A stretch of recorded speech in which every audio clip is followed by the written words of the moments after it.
Bəy, son günlər mediada sizin rəhbərlik etdiyiniz Real Partiyası ilə bağlı bəzi məlumatlar diqqət çəkir. Xüsusilə Mərkəzi Seçki Komissiyasının ötən ilin hesabatlarını təqdim etməsi ki, Real Partiyası əvvəlki son illərdən, yəni 2024-cü ildən fərqli olaraq 30 min manatdan daha çox, yəni 30 min manat təxminən rəqəm olaraq səsləndirilir, dövlətdən maliyyə vəsaiti əldə edib. Bu nə ilə bağlı? Yəni 304 min manat civarında olan vəsait, yəni bu artım nə ilə bağlıdır və ümumiyyətlə bir iqtisadçı olaraq maraqlı olar. Siz partiyadakı bu vəsaiti daha çox hansı istiqamətlərə, hansı yönlərə xərcləyirsiniz? Təşəkkür edirəm, amma sizin də görürsünüz ki, təqdimatda bir yanlışlıq var da. Mərkəzi Seçki Komissiyası açıqlamayıb bu hesabatı. O hesabatı biz vermişik, publik şəkildə. Bizim hesabatımızdır. Yəni Mərkəzi Seçki Komissiyasına orada bir çox partiyalar heç hesabat da verməyib. Bəzi partiyalar verdiyi hesabatın heç Allah da baş açmaz. Yəni nə alıblar, hara xərcləyiblər bilinmir.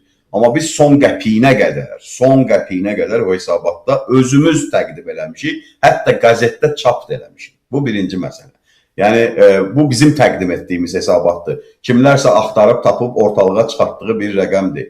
İkinci bir məsələ ondan ibarətdir ki, Azərbaycan Respublikasının qanunlarına görə parlament təmsilçisi olan partiyalar büdcədən maliyyə alır. Büdcə tərəfindən maliyyələşir də. Gedib Amerikadan, Avropadan, hardansa gizli yollarla pul almaqdansa, hamımızın ödədiyimiz vergilər hesabına formalaşan büdcədən maliyyə almaq siyasi partiyalar üçün daha doğrudur. Məsələn, qardaş Türkiyədə də belədir, Gürcüstanda belədir, Ermənistanda belədir, Rusiyada belə, hər yerdə, yəni Avropada belədir. Yəni dünyanın elə bir ölkəsi yoxdur ki, belə bir bu qaydalar olmasın da. Çox nadir, Şimali Koreya kimi ölkələri kənara qoysaq necə deyərlər. Orada başqa partiya yox. Yəni bu normal bir prosedurdur. Keçən illərə nisbətən niyə əlavə 30 min hər bir partiyaya, Real Partiyasına yox, hər bir partiyaya əlavə 30 minə yaxın, 29 minə qədər əlavə pul düşdü? Çünki siyasi partiyalardan birinin maliyyələşməsi dayandı, onun payı hamıya bölündü.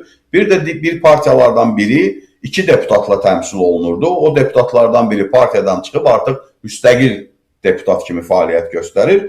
O, bilirsiniz ki, deputat sayına görə də maliyyə vəsaiti ayrılır.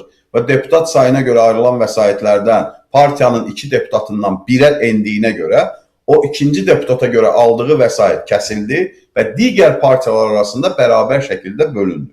Bunun nəticəsində 25-ci ildə 24-cü ilə nisbətən daha çox maliyyə vəsaiti dövlət büdcəsindən ayrılıb. Və biz bunun son qəpiyinə qədər hesabatını verən yeganə partiyayıq. Bunu da çox fəxrlə deyim. Orada digər bir məsələ də var idi, xaricdə oturanların, o ağılsız insanların yaydığı məlumatlarda ki, biz özürlük haqqı yığa bilmirik.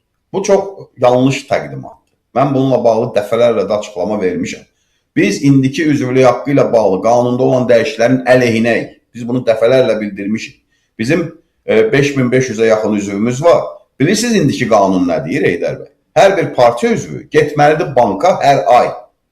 Şəxsiyyət vəsiqəsini götürməlidir, getməlidir banka, o 1 manat, 2 manat, 3 manat üzvlük haqqını ödəməlidir.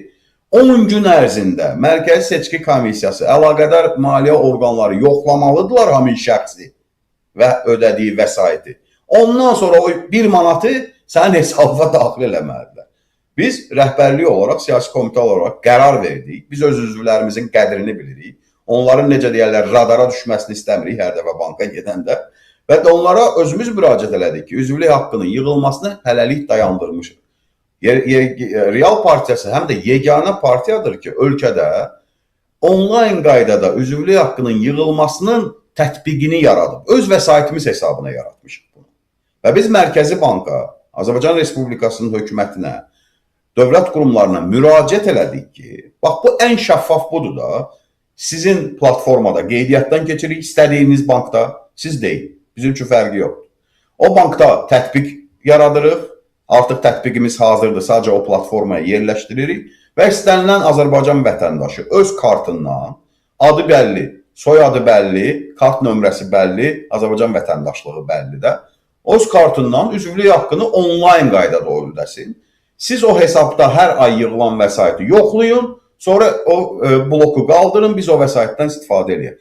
3 ildir biz bu tətbiqi hazırlamışıq, təqdim eləmişik, təəssüf ki, qəbul olunmur. Ona görə də biz özvlərimizə müraciət elədik ki, sizin əziyyətinizə dəymir, siz hər dəfə gedib bankda 1 manat ödəyəcəyiniz növbələrdə gözləyib. Özü onlayn ödəmək mümkün deyil ha, yeri gəlmişkən. Məsələn, üzvlük haqqını banka getmədən hesaba ödəmək mümkündür. Gəlib gedəsən, şəxsiyyət vəsiqəvi göstərəsən. Yəni, biabırçı bir dəyişiklikdir bu. Ona görə də üzvlük haqqı yığmaq olmur. O ki, qaldı vəsaitə, onu da yenə deyirəm, hesabatı son qəpiyinə qədər MSK-nın saytında var. İstənilən şəxs girib baxa bilər. Amma ümumilikdə götürsək, bizim 3 ofisimiz fəaliyyət göstərir. Bu ofislərin icarə haqqı, hamısı icarədədir. Təbii ki, bizim mülkiyyətimizdə heç bir şey yoxdur. Ofislərin icarə, kommunal xidmətləri və s. həmin vəsaitdən öyrənir. İşçilər var, bir neçə həm Sumqayıt ofisinin işçiləri var, Bakı ofisinin işçiləri var. Onların əmək haqqları oradan ödənilir. Bir də bizim tez-tez dəvətlərimiz olur, xarici səfərlər, ezamiyyət xərcləri olur. Məsələn, partiya sədri olaraq məni tez-tez dəvət edirlər və yaxud da siyasi komitənin üzvlərini tez-tez dəvət edirlər. Yeri gəlmişkən elə məsələn, son 10 gündə, 15 gündə 2 dəvət almışam mən. Praqada böyük bir foruma dəvət almışam. Varşavada böyük bir foruma dəvət almışam. Təbii ki, partiyanın büdcəsindən həmin səfərlər də maliyyələşdirilir. Və bu doğrudur. Yəni, dövlətin büdcəsinə hamımız vergi veririk. Bu bizim vergilərimiz hesabına formalaşır. Bu, hökumətdən yox, dövlətdən maliyyələşmədir. Bəzi başıboşlar hələ dövlətlə hökumətin fərqini belə anlamırlar. Dövlət büdcəsinə biz vergi ödəyirik və dövlət büdcəsindən də maliyyə alırıq.